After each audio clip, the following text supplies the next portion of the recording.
ఈరోజు నేను మెంతాకు పరాటా చేయబోతున్నానండి. నా అసలైతే మెంతిక్క పరాటి అంటారు. నేను కప్పు నిండా గోధుమ పిండి తీసుకున్నాను, సన్నగా తరిగిన మెంతాకు, సన్నగా తరిగిన కొత్తిమీర, కార్న్ ఫ్లోర్, మైదా పిండి అండి, శనగపిండి, చిటికెడు పసుపు, జీలకర్ర, కొంచెం సాల్ట్ అండి, కొంచెం ఆయిల్ అండి, పెద్ద సైజు ఉల్లిపాయ ముక్కలండి, పచ్చిమిర్చి, అల్లం ముక్కలండి. మనం గ్రైండర్ చేసుకుని వద్దాం. సరే కదా, మనం పచ్చ పట్టుకున్న మిశ్రమము అంతా బాగా కలుపుకుందామండి.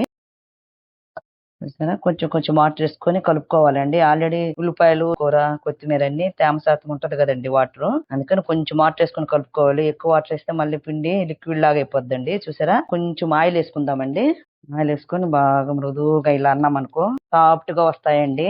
చూసారా, ఇంకా చిన్న చిన్న బాల్స్ చేసుకొని రుద్దుకొని మనము నీట్ గా కాల్చుకుందామండి. మనం ఇలా పొడి పిండి అద్దుకొని బాగా ఇలా ఎక్కువ పలసగా గంజేస్తే చపాతీ అంతా తునిగిపోద్దండి ముక్కలు ముక్కలుగా. ఎందుకంటే మనం ఈ మిగతా ఎన్ని ప్రాసెస్ చేసాం కదా అన్ని వేసి, అందుకని ఎక్కువ మృదువుగా ఉంటది పిండి. అందుకని మీరు కొంచెం మందంగానే రుద్దుకోండి, పలసం వద్దు. సరే కదండి, అలా సన్న మంట మీద వేసుకొని బాగా కాల్చుకుందాం. ఇలా ఆయిల్ వేసుకొని కాల్చుకోవడమేనండి రెండు వైపులా. వేడి వేడి మెంతాకు పరాటా అండి, టమాటో సాస్ అండి, పెరుగు అండి, రాయితా, మామిడికాయ పచ్చడి అండి. దీంతో సర్వ్ చేసుకుని తింటే చాలా బాగుంటదండి. వీడియో నచ్చితే లైక్ చేయండి, షేర్ చేయండి, సబ్స్క్రైబ్ చేసుకోండి. ఇంకా మంచి మంచి వీడియోలు పెడతాను. ఓకేనా అండి, బాయ్.